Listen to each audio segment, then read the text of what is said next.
뭐 그때는 이제 각하, 예. MB 각하가 있을 예. 때여서 막 안 해야 될 일을 막 할 때였잖아요. 예. 뭐 4대강 이런 거, 뭐 부자 감세 이런 거. 그렇죠. 그 사람 일 너무 많이 했어. 근데 지금 박근혜 대통령은 사실 나쁜 짓 한 건 별로 없어. 해야 될 일을 안 한 게 문제였지. 그래서 이게 상황이 달라져서. 예. 아, 이제 국가는 무엇인가 다시 써야겠다. 예, 그래서 이게 좀, 시류에 안 맞다. 그 현재 상황을 좀 반영한 분위기도 그렇고. 예. 그래서 손을 좀 봐서 냈고요. 예. 초판을 이미 구입하신 분들은 절대 이 개정심판을 구입하시지 말기 바랍니다. 별로 안 바뀌었나 보죠? 네, 뭐 본질적인 내용은 차이가 하나도 없어요. 제가 초판 개정판을 다 읽어본 독자로서 보충 설명을 드리자면 상당한 부분에 읽는 구조, 그러니까 문장 구조가 훨씬 매끄럽게 됐고요. 근데 최순실 얘기가 등장한다는 게 이제 결정적인 차이예요. 개정판과 초판에. 아니, 이런 사람들이 있어요, 근데? 미친 사람들이죠. 그걸 왜 다 읽어? 아니, 이제 우리 유 작가님 온다고 전화를 해갖고, 그랬더니, 책 받았어? 그랬더니, 받았어요. 그래서, 그래, 그러면, 이거, 어제 전화했는데, 이거 읽어야 되는데, 그러니까, 전 다 봤어요. 그러는 거예요. 그래서, 그래? 그래서 난 이제 전 것 안 본 줄 알고, 그래서, 이번 거, 그럼 차이를 어떡하지? 그랬더니, 전에 것도 봤고, 이번 것도 봤어요. 그러는 거야. 나는 이 책이 무지하게 많이 오거든요, 책들이. 예. 온 책을 보는 사람을 처음 본 거야. 아니, 저는 무지하게 많이 오는 게 아니니까. 나는 깜짝 놀랄 순간에 한 번씩 오는 거지. 아니, 유 작가님이 직접 사인을 해갖고 보낸 거 아니에요? 글쎄요, 예. 놀랬다니까요, 그래서. 저는 그냥 하나 왔겠거니 하고 봤더니 딱 넘겨보니까 내 이름까지 써있고 막 그래서. 예. 깜짝 놀랐죠. 진중권 교수는 요즘 좀 만나요, 안 만나요? 통 못 보죠. 그래요? 예. 저하고 방송을 같이 하는데, 무척 샤이하대. 오프라인에서는 좀 샤이한 편이지. 그러니까 저도 오프라인에서 만나가지고 기존의 이미지하고 달랐던 분이 예. 대표적으로 진중권 선생하고 노회찬 대표님. 노회찬 샤이해요? 대표님도 의외로 말씀이 없으시고 1대1로 그냥 앉아있으면. 그래요? 재미도 좀 별로 그래요. 없고. 예, 노잼이야. 핵노잼. 핵노잼. 진짜 희한해. 근데 이제 꿀잼이라 이어야만 하는 순간, 예. 그때는 또 꿀잼이 되는 거지. 그게 노회찬 그렇죠. 대표의 특징이지. 예. 진중권 교수 난 깜짝 놀랐어. 전에 이제 정치 카페 하실 때 네. 정치 카페 마지막 회에 제가 갔었죠. 아니 마지막 회는 아니고 하여튼 거의 끝날 무렵에. 예. 근데 거기서도 조금 이미지가 무척 막 이렇게 공격적일 줄 알았어요. 진중권 선생이요? 예. 근데 안 그러더라고. 네. 우리도 끝나고 우리는 녹화를 많이 해요, 그거를. 한 4시간, 5시간 뜨는데, 뜨고 나서 또 술을 또 한 4시간, 5시간 먹어. 그 외부자들? 예. 네. 그러면 이제 새벽 5시까지 먹어요. 근데 진 교수는 방송이 끝나면 가. 루비 때문에 가야 돼. 루비 때문에 가야 고양이 된다고. 봐야 고양이 봐야 된다고. 애묘인들은 나 특이한 사람이야. 아니, 지금 노유진의 정치 카페 이후로 지금 팟캐스트에 처음 출연하신 거예요. 그렇죠. 그래요? 네. 예. 아니 그때 탄핵되기 직전에 그 국회 앞에서 한번 스페셜로 공개 방송 네, 그거야. 노유진 그거 한번 한 거 빼면 그건 번외로 하신 거고 그것도 네. 역시 노유진이잖아요. 그렇죠. 진짜 오랜만에 나들이 하신 거네요, 그러면은. 그 원래 보면 텔레비전에도 그러잖아요. 예. 무슨 예능 프로 이런데 갑자기 배우가 나타났다. 예. 이러면 되게 그렇죠. 영화를 영화를 찍었거나 아니면 한동안 좀 부진의 늪에 있다가 재기를 해서 예. 뭐 작품을 새로 한다든가 이럴 때 나오잖아. 예. 저도 이제 이 국가란 무엇인가 이 책을 개정 써서. 심판을 낸 걸 빙자해서 전국구 나들이 한번 전국구 하고. 나들이 한번 하는 거죠. 예. 봉도사도 보고 싶고 최변호도 보고 싶고. 예. 알겠습니다. 요즘은 그 옛날 예능 스타들, 예. 가수들 뭐 이런 사람들 복면가왕으로 많이 나오더라고. 그래가지고 다시 제기를 하고. 옛날에 뭐 마약 스캔들이나 동영상 그렇죠. 유출됐거나 그래갖고 못 중국에서 나왔던 촬영하다가 분들. 활동하다가 왜 개정판을 냈어요? 근데 진짜로. 이때 그 초판 나왔을 땐 책 많이 팔렸어요? 뭐 좀 팔렸어요. 이게 참 운명이 기구한 책인데 예. 이 책을 쓴 기간은 2010년도였어요. 제가 국민참여당 대표를 하고 있을 때 그 그렇죠. 예. 와중에 도서관에서 국회 도서관에서 책을 한 100권 대출 받아가지고 그거를 뭐 기차에서 승용차에서 비행기에서 읽고 다니면서 1년 동안 그렇게 메모해서 쓴 책이 이 책이었어요. 예. 그러니까 정치를 하는 사람으로서 우리가 국가에 대해서 어떻게 생각해야 될까 또는 뭐 옛날 옛적부터 위대한 철학자들이 이 국가에 대해서 뭐라고 했나 예. 이런 걸 좀 이제 정리를 해서 책을 낸 건데 예. 그게 초세본이 그때 3월인가 나왔는데 2011년 예. 책이 잘 나갔어요. 초세를 3만 부를 찍었는데 금방 소진이 됐어. 그런데 그때가 4월 10 며칠인가 그 김해 재보궐선거 예. 그 터널 디도서 있었던 그렇죠. 그거 이제 50.5 대 49.5로 졌잖아. 내가 밀었던 후보가. 예. 후보. 예. 네. 그거 선거 치고 갑자기 책이 판매가 완전 부진해져 버렸어. 아, 그때 이쪽 우리 민주당 쪽은 그 김경수 후보가 나갔고. 안 나갔지. 김경수가 안 드랍하고 아. 이봉수 후보가. 이봉수 후보가 이제 맞아. 민주당 김진엽 후보하고 예비 경선을 해서 예. 여론조사에서 이겨서 본선에 본선에 가서. 대표 선수로 아하. 나갔는데 예. 1% 차이로 진 거지. 아. 근데 그렇게 하고 나서 국민참여당이 굉장히 타격을 입었고 그랬었죠. 네. 그리고 나도 개인적으로 타격을 입었고 책 판매도 확 내려가서 예, 그 뒤에 그런 일이 뭐 있었구나. 아주 안 나간 건 아니지만 조금씩 몇 년간 책이 안 죽고 이게 가더라고요. 예. 그래서 돌베개 출판사 사장님이 그냥 죽이기에는 좀 아까운 책 아니냐. 그래서 좀 정치인으로서 발언한 거 그런 건 지금은 정치를 안 하니까 조금 정리하고 예. 지식인 입장에서 쓰는 걸로 좀 보충을 하고 그리고 6년 동안 달라진 정치 상황이나 예. 이런 것도 좀 반영을 해서 개정판을 내보자. 그냥 이렇게 두기에는 좀 아까운 책이다. 그래서 이제 작년 연말에 12월에 한 달 반 정도 작업을 해서 이제 새로 낸 거죠. 그러니까 최순실 박근혜 게이트 터지고 난 다음에 그렇죠. 작업한 거죠. 아, 작업을 하고 그리고 이제 그 상황에서 정말 국가란 무엇인가 한번 좀 되돌아보자. 예. 이런 판단이 좀 있었던 거죠. 그렇죠.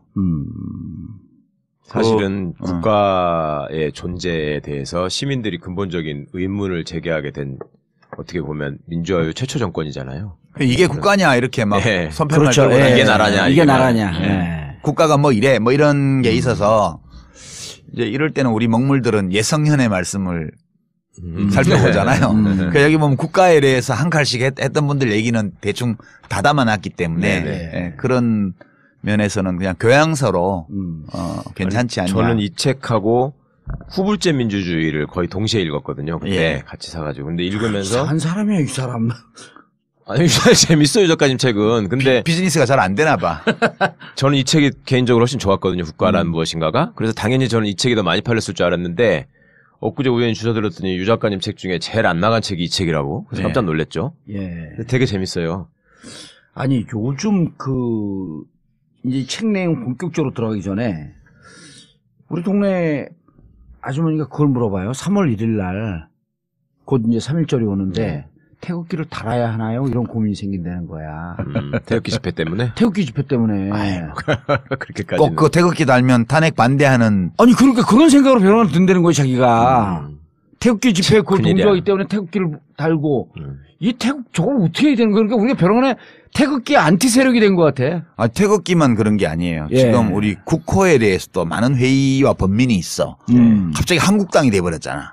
자유한국당. 예. 나 한국인이야. 예. 엄청 기분 나쁜 거야 지금. 그렇다고 해서 내가 한국인의 정체성을 버릴 수는 없는 거 아니야. 그렇죠. 어떻게 이럴 수, 이 완전 공공재산을 사유한 거 아니야 이거. 태극기도 진짜 우리가 그렇고. 옛날에 신한국당이 있었는데 이게 그건 신자라도 붙었지. 예, 구한국당이 나중에 이건 나왔어요. 그냥 한국당이야. 자유당 풍 한국당이기 때문에요. 이거는 이제 구한국당이에요 정말. 그러니까.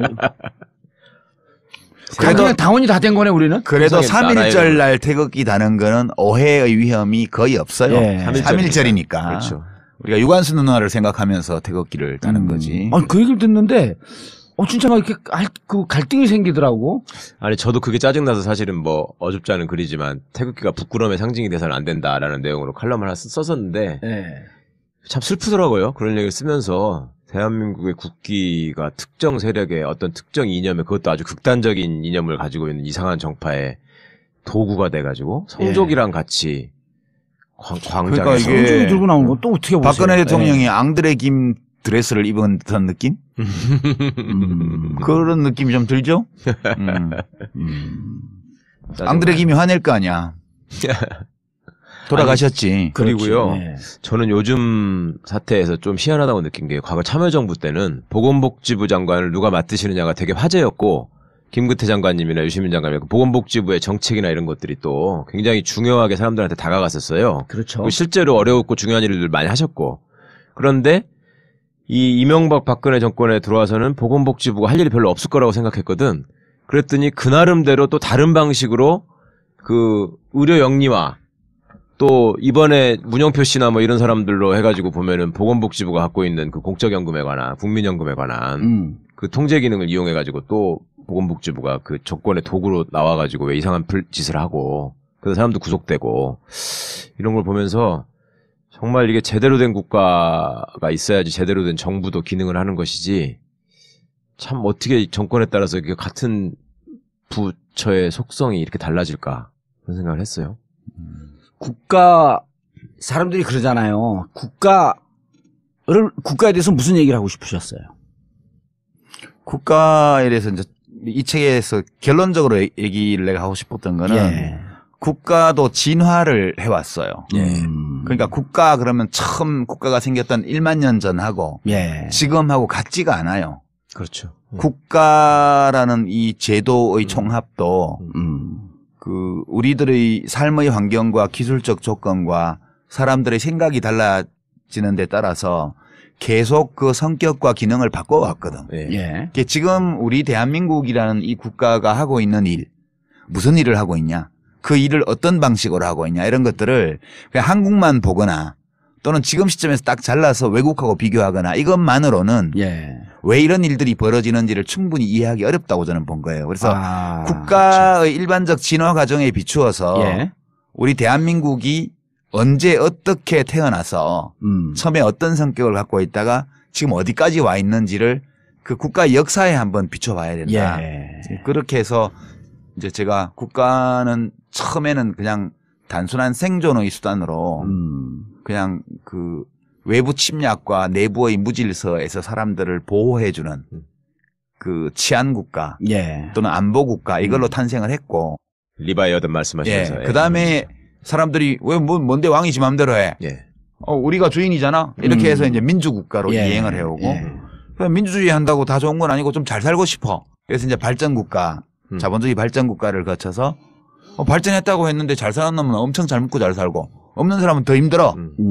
그래서 이제 복지국가로 이행을 해온 거예요. 지금까지. 예. 국가의 일반적인 이행 형태가 그렇게 왔는데 뭐 우리나라는 사실상 이제 정신적 건국이 된 거는 혼이 생긴 거는 대통령 용어로 그건 이제 3.1운동 때 국가 민주공화국의 혼이 탄생을 했고 육체를 갖춘 거는 1948년도에 정부 수립을 하면서 이제 갖췄고 그 뒤에 한국전쟁 거치고 산업화 민주화 거쳐서 지금 어디까지 와 있냐 하면 안보국가로 탄생해서 발전국가를 거쳐서 민주국가까지 와 있는 거죠.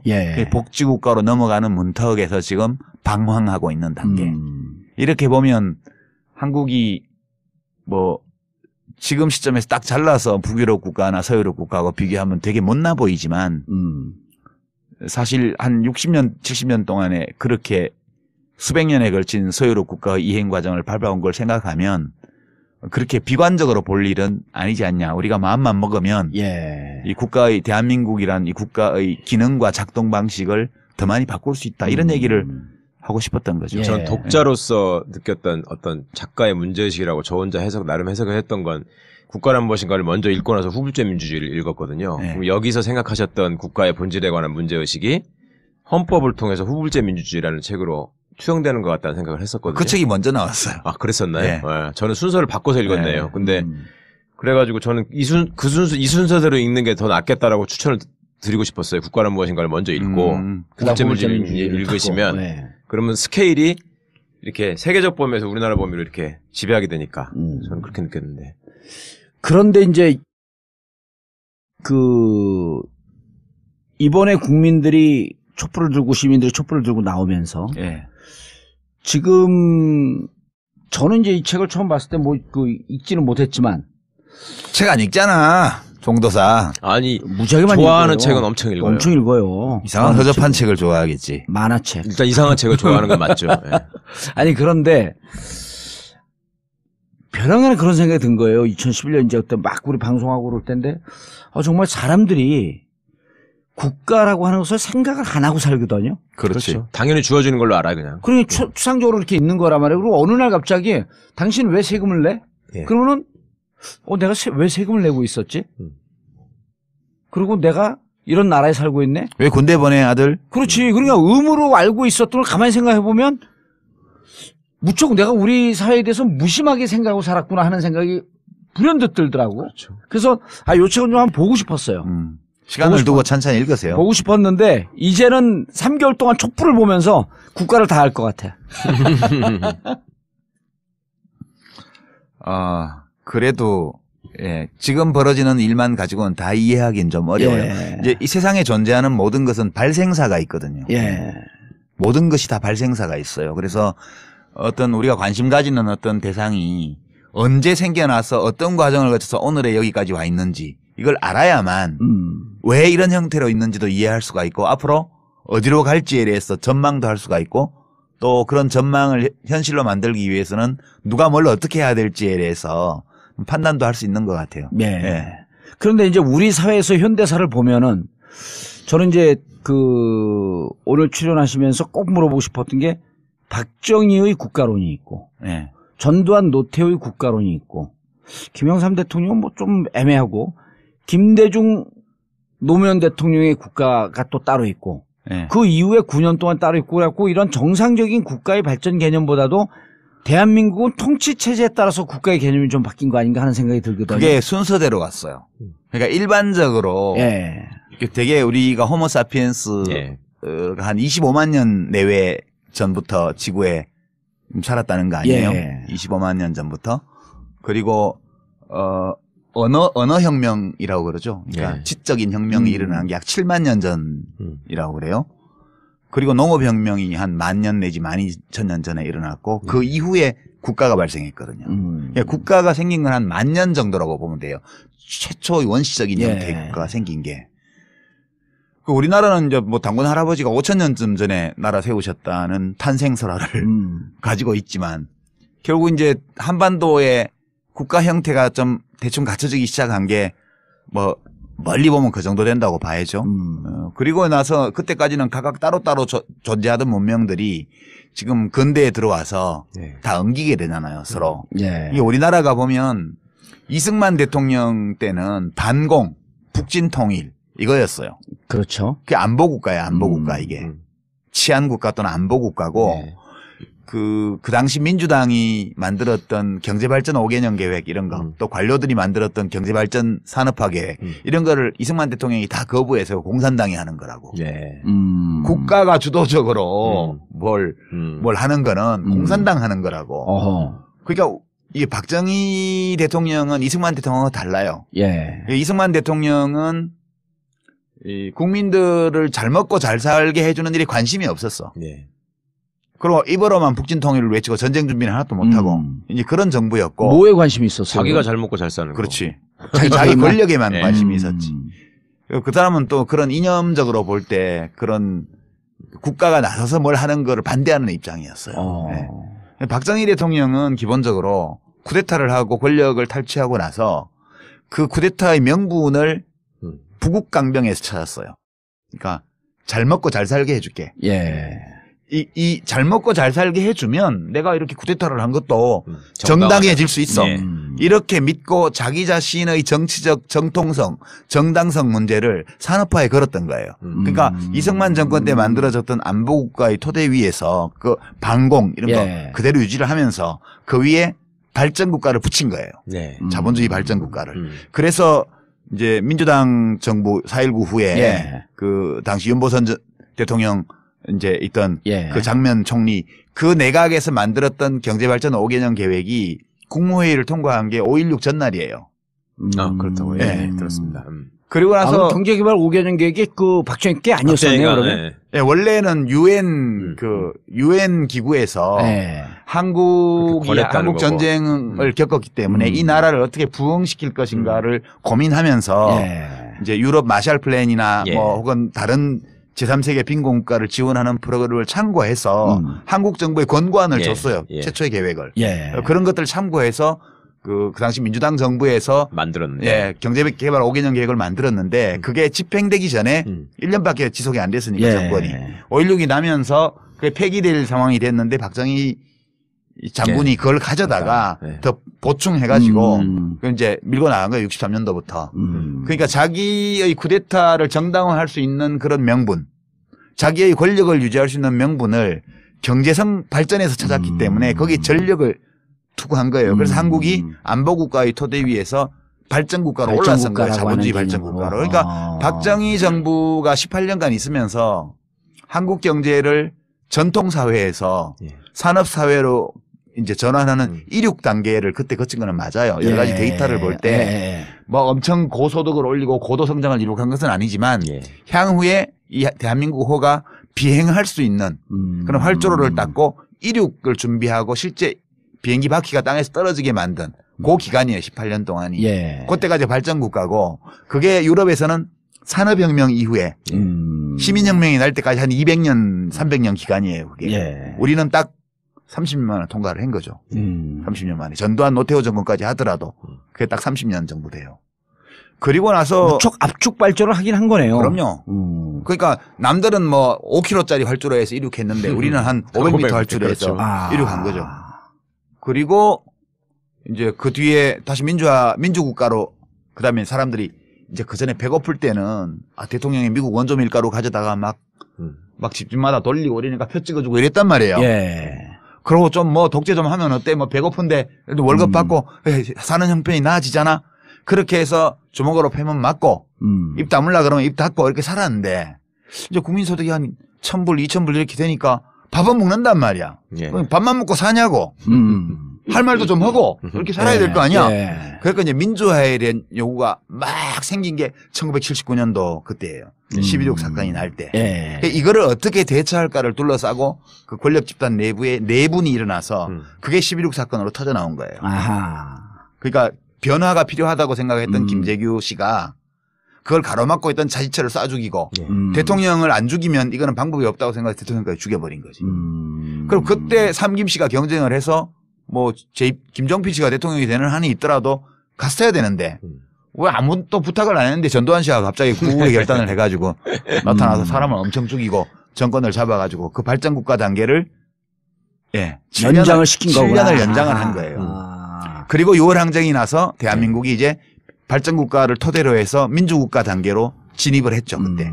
그래서 노태우, 김영삼, 김대중, 노무현 정부를 거치면서 이제 민주국가의 모습을 뻔듯하게 갖추고 이제 좌파, 진보진영 또 노동조합, 농민회 이런 데서 복지에 대한 요구를 노동하는 사람들의 권익을 요구하고 이런 게 막 나오니까 그러니까 이제 우리도 이제 보편적 복지제도를 해야 된다 그래서 서유럽과 같은 복지국가로 한 단계 업그레이드 하자.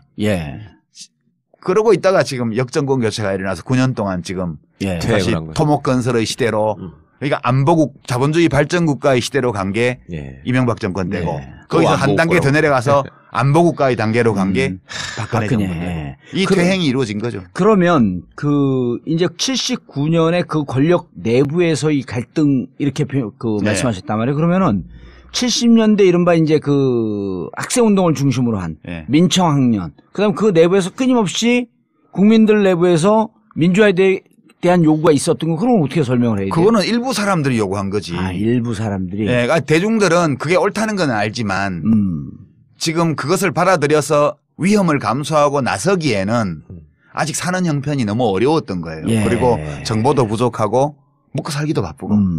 그러니까 책도 많이 읽고 외신도 보고 뭐 똑똑한 청년들이 한 거지 그거를. 그때까지만 해도 그게 일반 시민들하고 결합이 안 됐다가 이제 1979년 10월에 부마 항쟁 때 이게 확 불이 붙잖아요. 부산 마산 김영삼 총재를 탄압한 거 제명한 것 때문에 이게 빌미가 돼서 부산 마산 지역에서 이제 학생들의 시위가 시민들의 시위로 확산되는 양상을 보이는 거죠. 그게 이제 우리나라에서 대중적인 민주화 운동이 시작됐다는 거를 이제 보여준 거죠. 아, 거기서 볼 수 있는 예, 거예요? 예. 그리고 이제 그 다음에 80년 광주항쟁은 또 어떻게 봐요, 그러면은? 그거는 그때 이제 부마항쟁 같은 걸 전국에서 다 하기로 약속해 놓고 예. 딴 데는 못 하고 광주의 대학생들만 그 데모를 하고 시민들이 합세를 하고 이렇게 해서 광주만 고립된 거죠, 그때.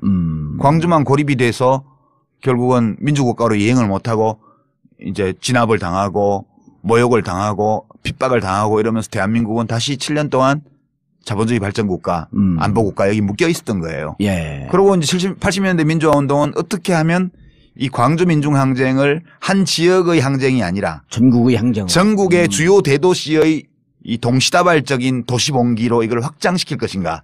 이거를 우리가 7년 내내 고민하면서 연습하고 훈련하고 시도하고 이런 끝에 1987년도에 광주 민주화 운동의 전국 확장판이 벌어진 게 6월 항쟁인 거죠.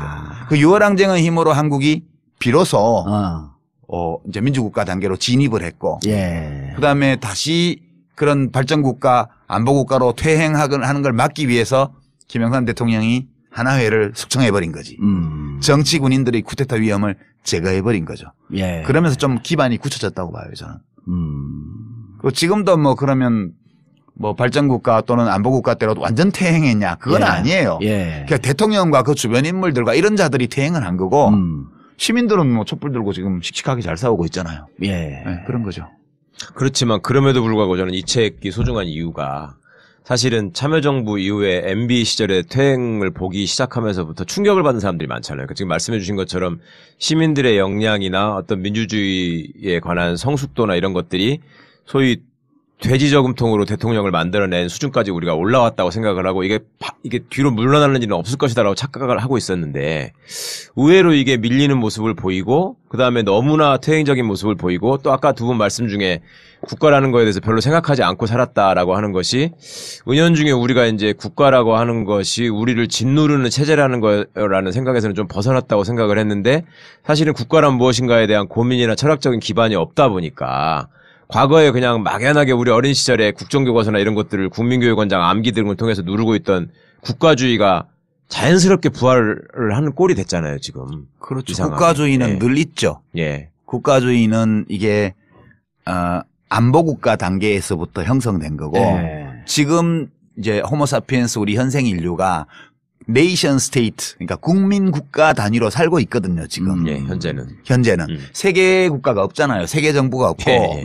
지금 국민 국가 단위로 주권 국가가 되어서 예. 서로 협력하고 경쟁하면서 그곳을 정치 조직의 단위로 해서 지금 살아가고 있기 때문에 우리들의 모든 사고방식이나 이런 것들이 여기다 초점 여기다 맞춰져 있는 거예요. 그러니까 국가를 사랑해야 된다고 생각하고 또 애국심을 가져야 된다고 믿고 당연한 그렇잖아요. 전제로 예. 삼고 예. 있거든. 네. 근데 뭐 애국심이란 게 진짜 고귀한 감정인지에 대해서 누가 문제를 하면 너 우리나라 국민 맞아 이러잖아. 그렇죠. 제가 예전에 독일에서 유학 시절에 본 건데 TV 토크쇼에 예. 연방 대통령 후보가 출연을 했어요.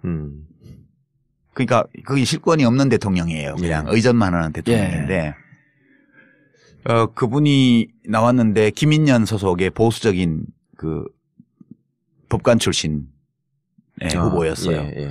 근데 그 굉장히 젊은 그 진행자가 MC가 예. 까불면서 물어봤어요. 후보자님은 국가를 사랑하십니까? 이렇게 물어봤어요. 예. 뭐라고 대답했겠어요? 저는 제 아내를 사랑합니다. 이렇게 대답을 했어요. 예. 우리나라의 대통령 후보가 그렇게 얘기했으면 국가를 사랑하십니까? 이렇게 물었는데 저는 제 아내를 사랑합니다. 이렇게 대답을 하면 어떻게 되겠어요? 바로 그 조선일보 같은 데서 난리가 나겠지. 아니 바로 그 다음에 지질 폭락하지 일단. 국가관 의심스러워. 예. 근데 이제 그분이 왜 그렇게 대답을 했냐 하면 자기는 아내를 사랑하지 예. 하는 거지 결혼이라는 제도를 사랑하지 않는다는 거예요. 예. 자기는 자기 아내라는 한 인간을 사랑하는 거지 결혼이라는 제도를 사랑하는 게 아니라는 거예요. 우리가 근데 그렇게 얘기하면 알아들어요. 그 사람들은 다 알아들어요. 독일은 그러니까 우리가 못 알아듣겠어. 금방 들어도. 우리가 되게 국가를 사랑한다라고 생각을 할 때는 뭘 사랑하냐 하면 우리가 살아온 이 자연, 예. 함께 살아온 사람들, 그 사람들과 내가 맺어온 관계, 우리들의 삶의 방식, 우리의 문화 이런 걸 사랑하는 거예요. 그걸 총체적으로 묶어서 국가를 사랑한다고 그러는데 되게 이 국가주의는 사람들로 하여금 국가라는 제도 그 자체를 사랑하고 추상화되어 있는. 예. 국가라는 건 실제 존재하지 않아요. 그렇죠. 아, 그러니까 내가 갖고 있었던 관점이 맞는 거야. 존재하는 거는 국토, 국경, 영토, 국민 이런 게 존재하는 거예요. 네. 국가는 추상적인 거거든요. 그렇죠. 그래서 국가라는 이런 조직을 어떻게 사랑하냐는 거예요. 그러니까 자기가 사랑하는 것은 국가가 아니고 국가라는 제도가 아니고 이 독일 연방공화국이라는 이 공동체 안에서 살아가는 사람들을 사랑한다는 말을 그렇게 애둘러서 한 거예요. 그러니까 나치 시절에 대한 경험 때문에 그럼요. 사람들은 더더욱 그게 그러니까 국가를 사랑한다고 말하는 순간 극우로 몰리는 거예요. 그렇지. 극우. 거기잖아. 예. 웃기죠. 우리는 자유한국당도 있잖아. 우리는 국가를 사랑 안 한다고 그러면 너 정치인 자격 없어 이렇게 나오잖아. 네, 그런데 작가님, 예. 정치인 자격은 없어도 광고는 좀 듣고. 아, 그래요. 여성 여러분, 가시죠 계속. 그래서 아까 퇴행 얘기 예. 나왔잖아요. 퇴행. 퇴행 얘기가 나왔는데 사실은 우리만 그런 게 아니고요. 모든 나라의 정치 역사에서 민주화의 역사에서 다 퇴행이 있어요. 그렇죠. 다 있었어요. 아, 일정하게 발전을 하다가 전진하다가 또 멈추거나 소위 반동이라는 게 한 번씩 예, 반동. 있던데. 반동이라는 게 이 반동 분자 이 에미나이 이런 반동이 아니고 그 일종의 리액션 같은 그렇죠. 거예요. 네. 역사가 앞으로 확 나가면 확 나가서 계속 할 수가 없기 때문에 힘이 좀 빠져서 뒤로 또 밀린다고요. 예를 들어보면 시민혁명의 원조를 1789년 프랑스 대혁명이라 그러잖아요. 네. 그게 어떻게 됐어요? 나중에 이제 그게 막 황제가 나오고 막 부르봉 왕가에 막 황제 왕을 목 잘라 죽이고 왕비도 목 잘라 죽이고 막 귀족들 다 목 잘라 죽이고 그다음에 혁명가들이 자기들끼리 목 잘라 죽이고 막 그렇게 나오니까 불안감을 느낀 이웃 나라들이 신성동맹을 체결해서 프랑스로 쳐들어오잖아요. 예. 그때 나폴레옹이 쫙 나타나서 그 전쟁을 딱 이겨놓고 지가 황제가 돼버리죠. 예. 그럼 혁명 뭐라 한 거야? 왕이 황제로 바뀐 거야. 시민혁명 거치고 나서. 시민혁명을 했는데 왕이 황제로 바꿨어요. 예. 근데 나폴레옹이 워털루 전투에서 지고 나서 왕정 복고가 이루어지고 그다음에 또 혁명을 해가지고 또 공화정을 만들었어. 그러니까. 1948년 혁명에 공화정을 만들었는데 그 이제 다시 민주화를 한 거지. 그 이번에는 나폴레옹 조카가 나타나가지고 그렇죠. 나폴레옹 3세 예. 걔가 대통령으로 뽑히는 후에 지가 또 황제가 됐네. 그러니까 진전과 반동 이게 계속 끊임없이 반복되면서 독일 보세요. 독일. 1918년 전쟁 1차 대전 끝날 무렵에 혁명이 일어나가지고 바이마르 공화국이 수립이 됐어요. 예. 독일 역사 최초로. 그게 1933년도에 히틀러를 연방 총리로 뽑잖아요. 그렇죠. 나치당을 제1정으로 만들어주잖아요. 합법적인 선거를 통해서. 네, 그리고 그 의회에서 선거제도를 없애는 결정을 하고 히틀러가 총통이 돼요. 그러고는 제2차 세계대전 홀로코스트 어마어마한 범죄를 저지르잖아요. 그러니까 지금 우리가 보면 독일 국민들이 굉장히 성숙해 보이는데 이러한 독일 국민의 성숙과 독일 민주주의의 발전이 있기까지 어마어마한 반동, 우리와는 비교할 수도 없는 참극을 겪은 끝에 독일이 오늘의 민주주의를 누리는 거예요. 수업료를 엄청 치른 거네. 엄청 치른 거지. 거기에 비하면 우리 민주주의는 독일만 못하지만 수업료를 조금 냈다는 점에서 비춰보면 가성비가 엄청 좋은 민주주의예요. 우리나라가 가성비가. 이게 내가 후불제 민주주의에서 주장한 거잖아. 우리는 그랬었죠. 미군정이 들어와서 그냥 미국식 헌법을 그냥 갖고 온 먼저 거예요. 받았다. 그냥. 물론 우리가 임시정부 헌장부터 시작해서 민주공화국 선포하고 대한민국 임시정부의 헌법도 있었지만 우리는 조선 이시왕조를 다시 세우자 이런 거 없었잖아. 그렇죠. 바로 민주공화국이야. 왜 그렇게 쉽게 됐냐 하면 미군정이 있었기 때문에 미국식 유럽식 헌법을 순조롭게 한 거예요. 그리고 뭐 민주주의가 뭔지도 모르고 뭐 그 고종 황제가 통치하다가 갑자기 일본 왕이 통치하다가 조선 총독이 통치하다가 그랬잖아. 예. 그다음에 이승만 왕이 통치한 거예요. 이승만은 셈이죠. 임금님이야. 국부야. 그러니까 우리 국민들이 민주주의를 할 준비가 충분히 안 된 조건에서 민주주의 제도를 갖고 온 거예요. 그러니까 이승만이 그렇게 한 거지. 그걸 뒤집어 엎은 게 4.19였고. 4.19 때 왜 고등학생이 나왔게요? 교과서에서 민주주의 배운 건 거기가 첫 세대거든. 초등학교 입학하고부터 배웠거든. 교과서에 있는 거하고 완전 다르잖아. 그러니까 중학생, 고등학생들이 들고 일어난 거 아니에요. 대학생들은 뭐 실존주의에 빠져서 헤매고 뭐 낭만 찾고 이러고 있을 때. 네. 그게 우리나라 민주주의의 시작이었고 그리고 이제 그 뒤로 한 반세기 동안에 지금 이만큼 해낸 거니까 우리는 그렇게 프랑스나 독일과 같은 그런 엄청난 반동을 겪지 않았어요. 예. 예. 그러면 이명박 박근혜 이 9년이 우리가 살아온 9년을 생각하면 끔찍하잖아요. 예. 근데 생각처럼 그렇게 심각한 반동은 아니네. 예, 역사적으로 다른 나라의 사례에 견져보면 박정희 독재도 아주 혹독한 독재는 아니었어요. 최소한 두테르테처럼 막 죽여 이렇게 한 적도 없고 막 반체제 인사를 잡아다가 막 헬기에서 바다에 떨어뜨리고 아르헨티나처럼 그렇게 하지도 않았고 칠레에서처럼 길거리 세워놓고 총 쏴 죽이지도 않았어요. 잡아다가 몰래 영장 없이 체포해서 거꾸로 매달고 물 먹이고 고춧가루 먹이고 전기로 지지고 몇 명 죽으면 이렇게 하다가 잘못해서 죽으면 감추고 어디 산에 갖다 버리고 물에 빠뜨리고 이렇게 감추려고 그랬어. 그러니까 박정희의 독재도 이 독재 중에는 연성 독재예요. 소프트한 거예요. 그러니까 우리 시민들 입장에서도 보게 되면 우리는 테러를 안 했잖아. 총도 안 들었잖아. 평화적으로 했잖아. 그러니까 이 서로 맞물려 있는 거예요. 저쪽에서 길거리에서 총 쏴 죽였으면 총 뺐으면 우리도 총 들었을 거고. 5.18 때처럼. 저쪽이 총을 쐈으면 총을 쏘니까 무장을 할 시민들도 수밖에 없어요. 그러니까 전두환이 박정희보다 훨씬 악독한 사람인 거지. 어마어마하게 악독한 사람인 거지. 그러네. 예, 그래서 우리는 작용 반작용이 강도가 세지가 않고. 강도가 세지 않아요. 한국은 우리만 보면 뭐 이명박 뭐 솔직히 뭐 깨작깨작 장난친 거지. 그건 뭐 이명박 제일 잘못한 건 저 감옥 보낸 거 맞고는 말고는 없어요 별로. 그게 제일 잘못한 거지. 아니 작가님 지나고 나서 그러니까 이 정도의 반동이라는 게 역사에 항상 있어왔다 얘기하기는 건 맞는데 솔직히 참여정부 시절에 그러면 이게 지나가고 나면 어느 정도의 반동이 올 것이다 이렇게 예상 안 했잖아요. 했죠. 예상하셨어요? 작가님은? 제가 참여정부가 한 1년쯤 남았을 때 1년 반쯤 남았을 때 대통령한테 편지를 보낸 적이 있어요. 손으로 써가지고. 거기에 장관 하실 때예요 그때요? 장관을 막 그만뒀을 때쯤 됐을 텐데 독일 바이마르 공화국이 붕괴하는 과정을 잘 살펴보시라고 그대로 갈 거다 우리 한국이 이 정도의 차이는 있지만 역주행이 일어날 거다 반드시 권력의 역주행이 그리고 이제 뭐 대통령한테 여러 가지 정치적인 건의도 드렸지 굉장히 퇴임하시고 나서 힘드실 거라고 그리고 이제 국가적으로 뭐 힘든 상황이 펼쳐질 거니까 이걸 최대한 막기 위해서 지금 뭘 해야 될까 이런 점에 대해서 편지를 보냈더니 답이 왔는데 진단은 동의하는데 처방은 동의 못하겠다.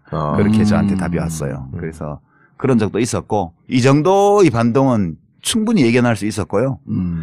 그렇게 심각한 반동도 아니에요. 최소한 이명박 대통령은 우리 잡아다가 거꾸로 못 매달았잖아. 징역 살렸지 뭐. 그렇지. 고춧가루 못 먹였잖아. 아니 여기 그 우리 유 작가님을 대통령 대리인단으로 놓으면 거기가 이길 뻔했어. 결혼에 그런 생각이 든다. 그리고 탄핵시킨 게 좀 괜히 미안한 것 같은 느낌이 막. 이렇게 내가 말하니까 그런 거지. 박근혜 대리인들이 그렇게 말을 하면 국민들이 더 열받지. 저거 반성을 몰라 그래. 남이 얘기하는 거하고 자기가 얘기하는 게 달라요. 아니 이게 진짜 연성이라 그러니까 지나보니까 좀 9년이 고통스럽긴 했지만 그 고통이 외상값을 갚는 거라니까. 우리가 아직 비용을 다 안 내고 민주주의 제도를 갖고 왔기 때문에 할부금을 내는 거라니까. 막 추운데 막 꽁꽁 둘러매고 막 촛불 들고 막 촛불 꺼질까봐 LED 촛불 사가지고 다 돈 드는 거잖아. 이미 누렸던 민주주의 혜택에 대해서 이제 지불을 하고 있다. 혜택을 누리기도 했지만 이 민주주의가 퇴행하는 거를 바로 세우는 데는 누군가가 비용을 대야 돼요. 그 비용을 시민들이 대는 거라고 지금. 그러면 당시에 그 비용을 줄이기 위한 방안으로 건의하셨던 게 핵심이 뭐였어요? 잠깐만 소개해 주신다면? 비용을 줄일 수가 없어요. 비용을 치러야 돼요. 그러니까 퇴행을 그래도 최소화시킬 필요가 막기 있을 위해서 거 아니에요. 좀 우리가 정책적으로 대비해야 된다는 말 건의를 하셨다 그랬잖아요. 그렇죠. 이제 각자가 자기가 하는 일을 잘 해야 되는데 이 진보 진영이나 민주 진영, 개혁 진영 쪽에서는 정책 연구를 좀 더 해서 이제 시민들의 마음에 다가갈 수 있는 정책도 개발을 하고 주로 복지의 관점에서 복지뿐만 아니라 경제 정책도 그렇고 그리고 정당 문화도 좀 합리적으로 바꾸어라. 최근에 더불어민주당 경선규칙 되게 잘 됐어요. 이번에는 뭐 대리 등록, 대리 투표, 뭐 박스떼기 이런 거 못하게 돼 있잖아요. 지금 다. 이 정도를 해야 돼요, 최소한. 네. 근데 그때는 개판이었거든, 솔직히 말해가지고. 그렇죠. 박스대기 하려고 준비를 했으니까. 잡으러 다니고 그랬잖아요. 네. 그러니까요. 그러니까 그 야당들, 진보 정당들이 기본을 못 지키니까 어떻게 국민들이 신임을 할 수 있겠냐. 그래서 좀 내부 혁신을 좀 해야 된다. 네. 그리고 시민들은 관심을 가지고 참여를 해야 된다. 많은 사람들이 같이 돈을 내야 좀씩만 내도 될 거 아니에요. 몇 사람들만 막 싸우다가 이렇게 봉도사처럼 징역 가게 하고 이러면 이거는 정의롭지 않은 거지. 네. 지금 촛불 시민처럼 100만 명씩 200만 원씩 나오니까 못 잡아가잖아. 네. 물대포도 못 쏘잖아. 네. 1000명, 2000명이 나왔으면 몽둥이로 패고 물대포를 물대포 쐈을 쐈겠지. 거라고. 네. 최루액 쏘고. 근데 100만 명이 나오니까 못 하잖아, 그거를. 네. 이게 십시일반이라는 거예요. 시민들이 다 관심을 가지고 좀씩만 참여를 해주면 예. 어떤 특정한 사람들이 엄청난 희생을 치러야 되는 일을 막을 수 있어요. 네. 총량은 같아. 어차피 치러야 총량은 돼. 같고. 예. 할부금은 내야 돼. 그러니까 그 몇몇 사람들이 그렇게 극한 희생을 치르는 것보다도 그렇지. 함께 나눠서 하자. 그럼요. 아니 예컨대 우리가 백남기 어르신 때. 예. 농민이 그렇게 불행한 사태를 겪었을 예. 때 그때 그 시위 군종이 그때 100배였다고 생각해봐요. 어디다 대고 물대포를 쏴. 그렇죠. 예, 그러니까 되게 그런 게 시민들의 견지에서 보면 예. 참여가 적었기 때문에 그 짓을 한 거거든. 예, 그런 게 그나마 할부금을 어차피 갚아야 될 건데 총량은 불변이지만 많은 사람들이 참여할수록 각자가 조금씩만 부담을 하면 돼요. 예. 그게 민주주의에서 제일 중요한 거죠. 알겠습니다. 그런 얘기들을 예. 여기 좀 예. 예, 책 얘기를 조금 담았어요. 책 내용 얘기를 조금 더 해주세요. 책 내용은 이제 뭐 그렇게 국가가 예. 어떤 성격을 갖고 있는지 당신 읽어봤다며 읽어본 예. 사람 좀 질문 좀 해. 질문 좀 해봐요. 우리는 안 읽어보고도 질문을 하는데. 여기 사장이 재밌잖아요. 일단은 저는 오늘 뵈면은 꼭 좀 한번 먼저 좀 강조해 주셨으면 좋겠다 싶은 게 우리가 사실은 국가주의라는 말 자체도요. 공산주의, 민주주의, 자본주의 이런 얘기는 들어봤어도 국가주의라는 말도 낯설어하는 경우가 많이 그건 있거든요. 아까 듣는데 좀 낯설더라고. 네. 그러니까 그 국가주의라는 거의 근본, 그러니까 이 책에 이제 굉장히 쉽게 논리적으로 설명을 해주셨어요. 그거하고 우리 사회를 하여튼 어쨌거나 계속 지배하고 있는 그 이제 소위 북한에 대한 불안 뭐 이런 거를 기조로 해가지고 계속 죽지 않는 거잖아요. 그거를 조금만. 그러니까 국가주의는 한마디로 정리하면 시민들을 국가의 부속물로 보는 견해예요. 네. 그러니까 시민을 국가의 부품으로 보는 견해예요. 그러니까 부품 자체는 가치가 없잖아요. 네. 전체로서 하나의 국가가 온전하게 기능할 때 비로소 부품은 존재 가치를 가지게 돼요. 그러니까 국가주의라는 것은 개인과 국가의 관계에서 국가를 우선하는 거예요. 국가를 위해서는 개인은 희생할 수 있어야 되고 국가를 위해서는 개인의 자유를 제한할 수 있어야 되고 심지어는 국가를 위해서는 반드시 제한해야 된다. 이렇게 보는 관점이고 시민들 개개인의 복지나 개개인의 이익과는 차원이 다른 국가의 이익이라는 것이 전체의 이익이라는 것이 별도로 존재하는 것처럼 그래서 그 전체의 이익을 위해서 시민들 개개인 어떤 부분의 이익은 희생하는 것이 마땅하다는 태도. 권리를 제한하는 것도 맞고. 그러니까 우리 국가주의를 북한과의 관계에서 생각을 하면 우리는 북한과 적대적으로 대립하고 있다. 북한의 위협에서 우리를 지키기 위해서는 시민들의 자유를 필요한 경우에 제한할 수밖에 없다. 또는 제한해야 마땅하다. 그게 국가보안법이에요. 예. 그렇죠. 그죠? 그래서 국가주의자들은 국가보안법을 굉장히 중요한 걸로. 극단적으로 옹호해요. 옹호해요. 그 다음에 뭐 며칠 전에 국회에서 뭐죠? 새누리당 지금 자유한국당 거기 무슨 행사하는데 뭐 태극기 집회 나가는 그 이상한 아저씨들이 나와가지고 뭐 연설하고 하는데 그 앞에 어떤 사람이 딱 손팻말 들고 있잖아요. 빨갱이는 죽여도 돼 이렇게 해서 들고 있어요. 나는 뉴스 하면서 그걸 보면서 너무 놀랐어요. 빨갱이는 죽여도 돼라는 그 팻말을 들고 있는 걸 용납하는 것도 웃기려니와 그 팻말을 보면 뻔히 맨 앞줄에 앉았는데 보면서 그 앞에서 떠들고 있는 그 국회의원들 끔찍했어요 저는. 그게 빨갱이는 죽여도 돼라는 이 사고방식이 국가주의의 극단적인 형태예요. 국가의 안위를 위해서는. 그러니까 나치도 처음에 그 나치당 그다음에 히틀러 제국이 만들어질 때 제일 처음 공격한 게 공산주의 세력을 색출하자 이거였었잖아요. 아니요. 훨씬 더 품격 있게 표현했죠. 훨씬 더? 지금 이 시간부터 공익은 사익에 우선한다. 그렇게 딱 얘기를 해요. 히틀러의 당선 첫 연설이 공익은 사익에 우선한다였고요. 국가주의의 예. 우아한 표현이네. 예, 나치당 10주년 기념행사에서 히틀러가 한 연설을 들어보면 진짜 놀라워요. 그 내용이 보면 독일어로 말하면 이렇게 말을 했더라고요. Wann ich meine Augen schließen, weiß ich nicht. 그러니까 내가 언제 죽을지 나는 모른다. 그러나 나는 안다. 국가는 않는다. 더 오래 살아남을 예, 것이고 예. 우리 여기 있는 모든 사람들을 넘어서서 살아남아서 우리 독일 민족의 미래를 계속해서 형성해 나갈 것임을 나는 믿는다. 나는 안다. 이렇게 표현해요. 근데 그걸 매우 그 라임을 맞춰가지고 연설을 하는데 기가 막혀. 거의 수십만이 운집해서 소리를 지르면서 네. 죽이는 거야, 완전히. 그 조명빨까지 그냥 정말 멋지게 그게 해가지고. 그 사고방식이에요. 그러니까 공익은 사익이 우선하는데 무엇이 공익이고 무엇이 사익인지를 누가 판단하냐면 히틀러가 판단해. 그리고 히틀러가 또 뭐라고 말을 하냐면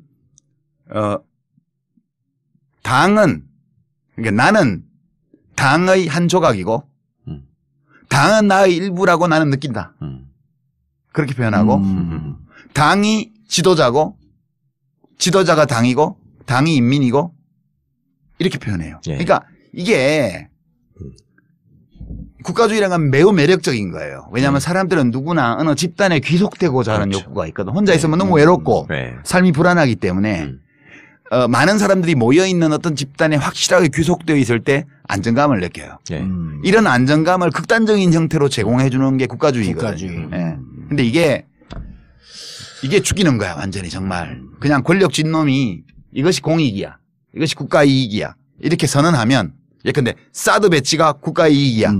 이렇게 선언했는데 사드가 왜 필요해? 그거는 미국이 필요한 무기잖아. 우리는 손해야. 우리한테는 득될 것도 없어. 서울 방어도 못해. 이렇게 얘기하면 사상이 이상한 놈. 국가를 우습게 여기는 놈.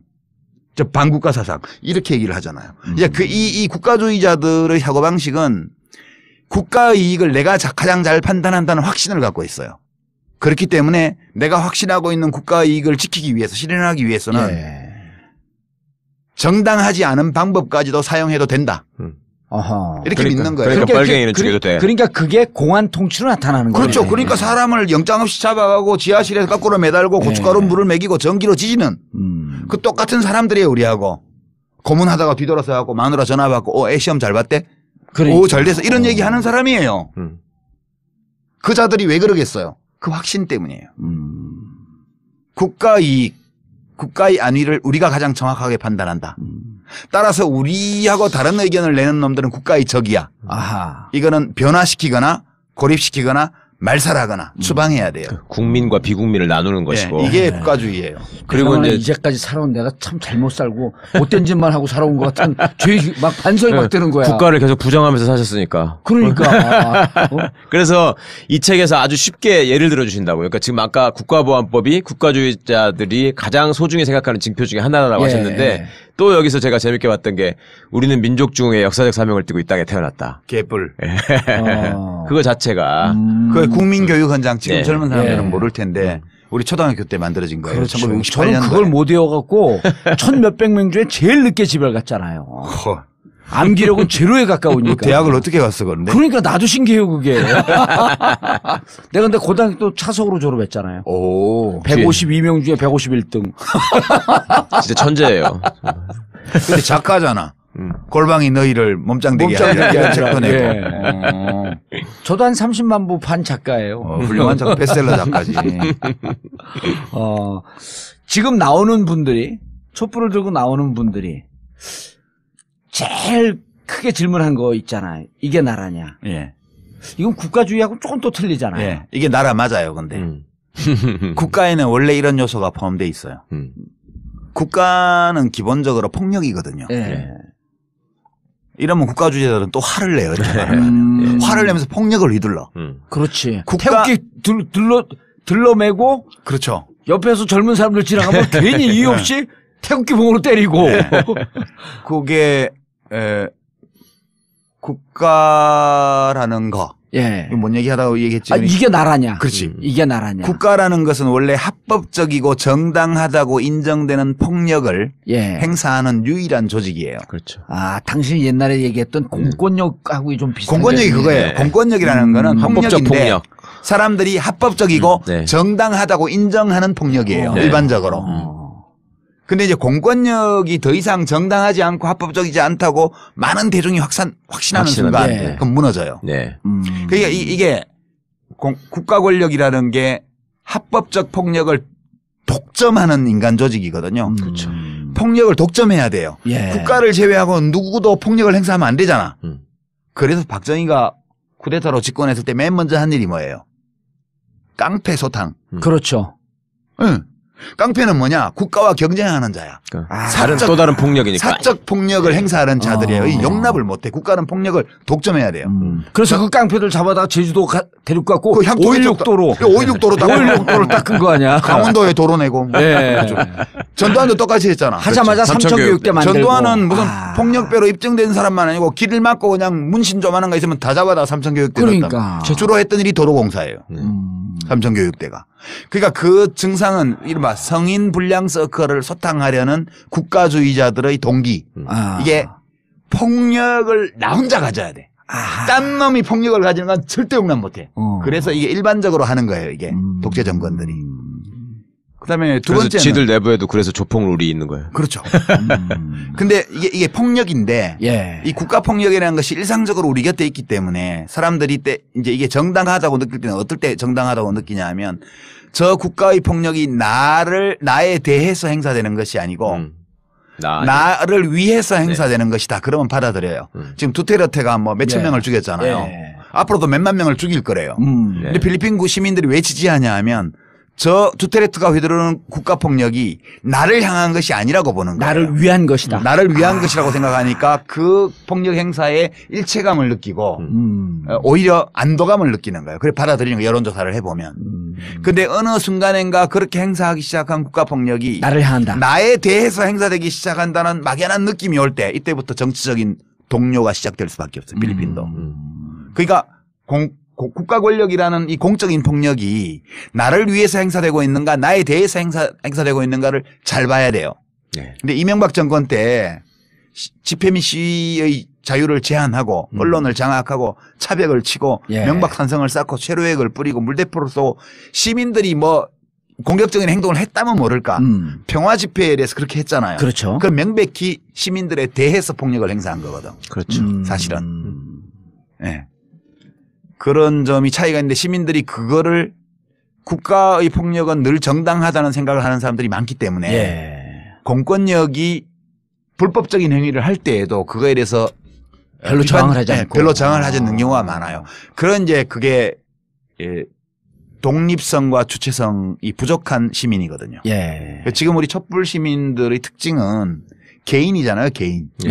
개인으로 나오잖아요. 물론 집단으로 나오는 분들도 좀 있긴 하지만. 그렇죠. 미미하지, 이제는. 미미하지. 전반적으로 개인으로 나와요. 그러니까 대한민국 역사에서 지난 이명박 정부와 이 박근혜 정부 하에서 각성한 개인이 시민이라는 이름으로 이제 집단적으로 출몰하기 시작한 거예요. 집단을 이루지 않은 채.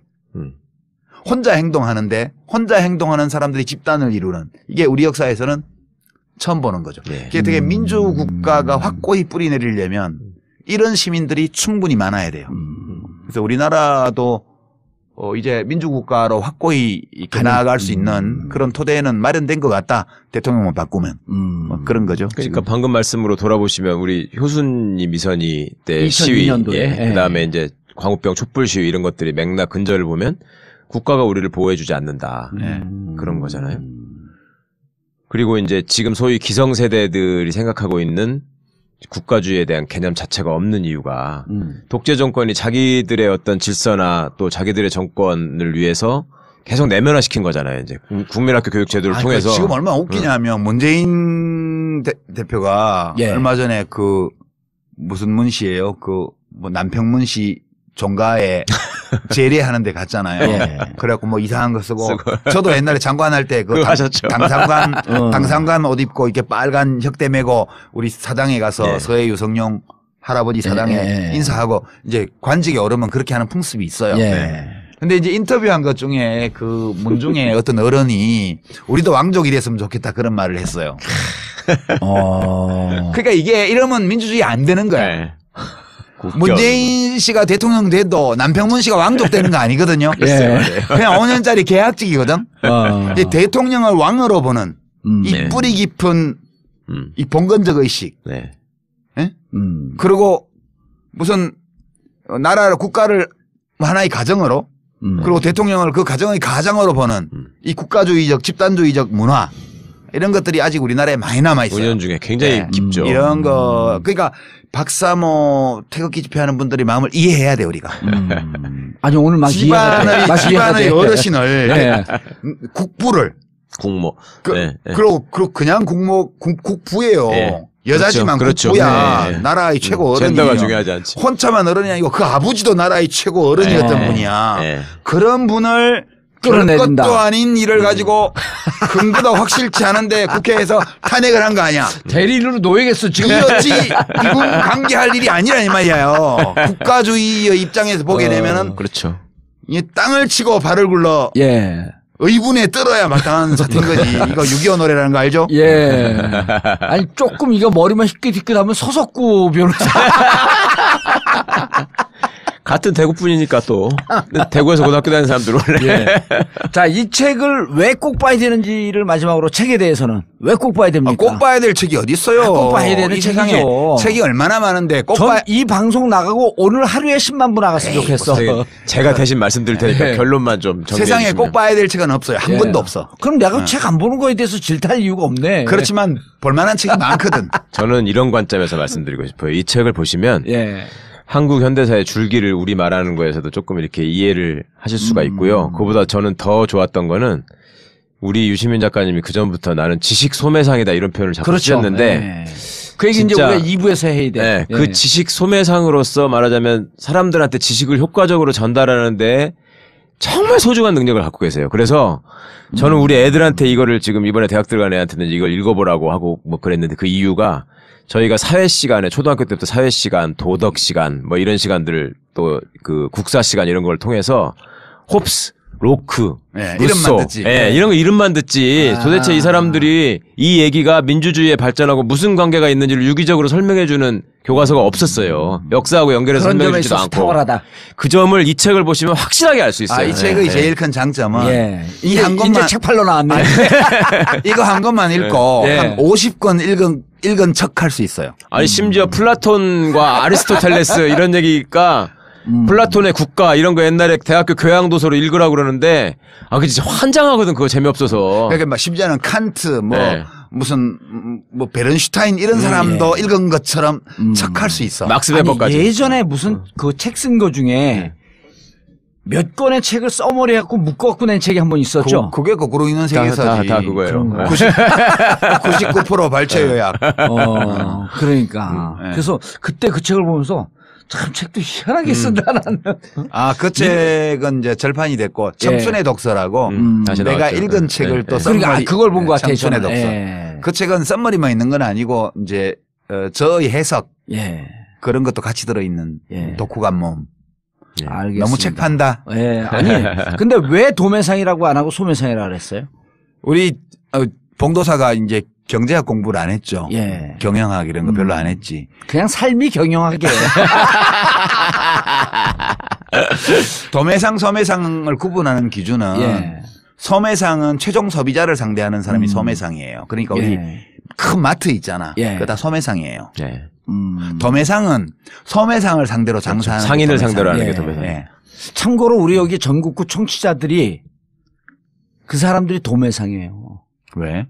그분들은 자기가 알고 있는 지식을 주위 소매상 할 사람들한테 또 퍼뜨리거든.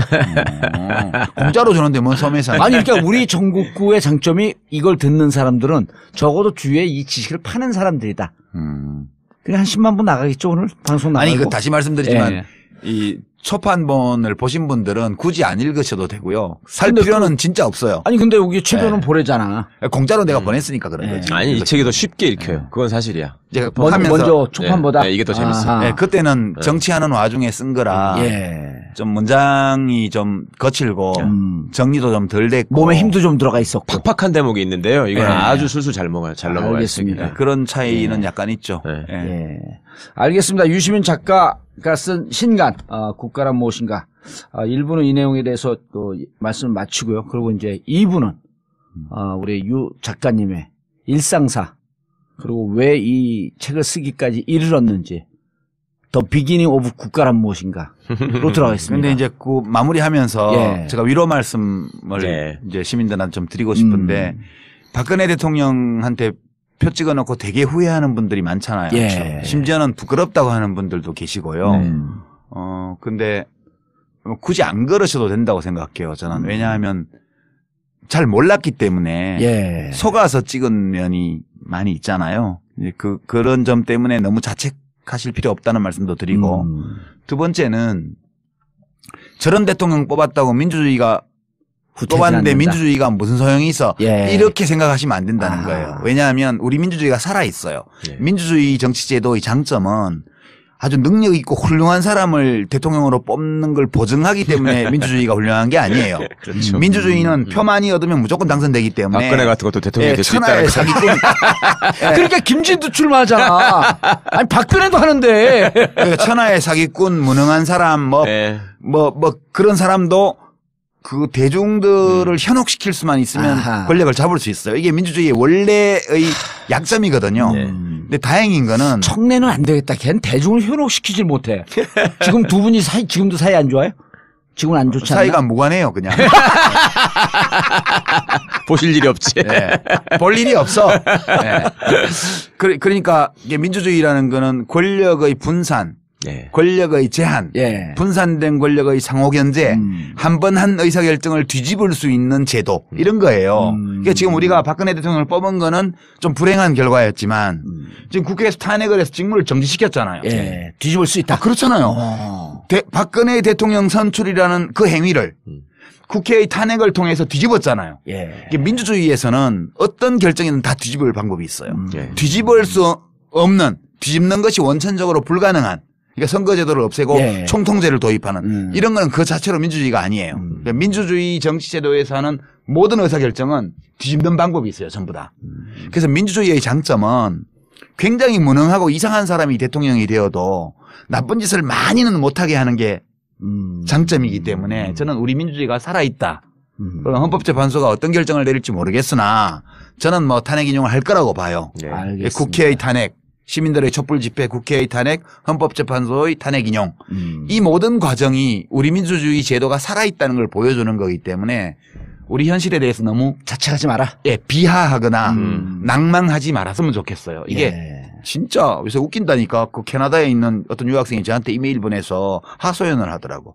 거기 있는 아랍 학생들이 아랍의 범위 한국에 수출했다고. 웃겨가지고 자기가 틀려요. 3.1운동부터 시작해갖고 촛불 집회까지 다 얘기를 해줬는데 믿지를 않는데 어떻게 하면 좋니? 그러니까 되게 자책하지 마라. 잘하고 있어요. 대한민국 민주주의 잘하고 있다. 우리 강팀이에요. 알겠습니다. 국가란 무엇인가 개정 심판을 들고 나타난 지식 소매상 유시민 작가와의 대담을 1부 마치고 마치겠습니다.